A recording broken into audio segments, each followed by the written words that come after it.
In a quiet neighborhood in Manila, where kids ran through narrow streets and vendors shouted their afternoon specials, lived a boy who carried a gift he didn't even fully understand.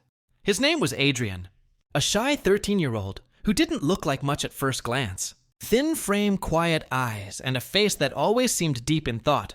But whenever he stepped into a story, something inside him transformed. His mother used to laugh and say, "Anik, you don't just act.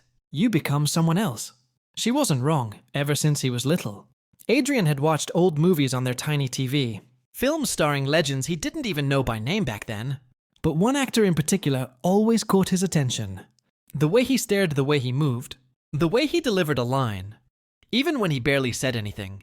Later, he learned the name Robert De Niro. Adrian didn't imitate him on purpose. It was as if he naturally understood the emotion behind.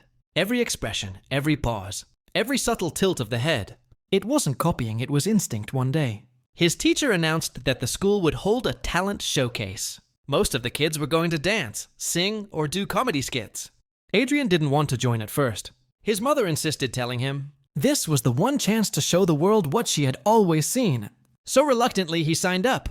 He chose a dramatic monologue from a classic film, a powerful scene, where a character confronts the person who betrayed him.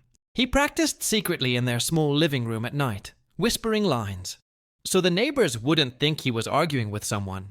For weeks, he worked on every detail, not just the words but the weight behind them, the silence between sentences, the stare that carried more meaning than a paragraph. Adrian didn't want to impress anyone. He wanted to tell the truth of the character. When the day of the show arrived, the auditorium buzzed with noise and excitement. Parents sat holding up their phones. Teachers whispered instructions backstage, and kids ran around showing props and costumes. Adrian stood alone, hands shaking. Staring at the floor, he felt small. Too small until he heard his name. The room went quiet as he walked onto the stage. A single spotlight hit him. For a moment, the fear almost swallowed him whole. But then something shifted. Like a switch inside him flipped. His posture changed. His eyes sharpened. He wasn't Adrian anymore. He stepped into the story. His first line was soft, almost too quiet. But the room leaned in. Then came the second line, heavier, stronger, filled with a controlled fire. By the time he reached the middle of the monologue, the audience wasn't just watching. They were living the scene with him.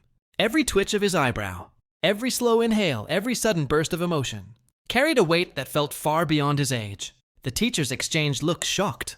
Parents put their phones down, realizing they were witnessing something wrong and rare. It wasn't a school performance anymore. It felt like a scene from a movie. One teacher whispered, "He reminds me of Robert De Niro." Another nodded. It's the eyes. The intensity when he delivered the final line. A quiet but devastating whisper. The entire auditorium froze for a full 2 seconds. Nobody clapped, nobody breathed. Then the applause hit like a wave, loud enough to rattle the ceiling. Adrian didn't smile, he simply bowed, still half inside the character he had brought to life. Backstage kids surrounded him, asking how he did it, what movie it was from, how he learned to act like that. Adrian didn't know what to say. He wasn't sure himself. The video of his performance spread quickly online. It reached film groups, acting communities, and eventually a well-known local director, who couldn't believe a boy this young carried so much emotional precision. One clip was captioned, "A Filipino kid with the intensity of Robert De Niro."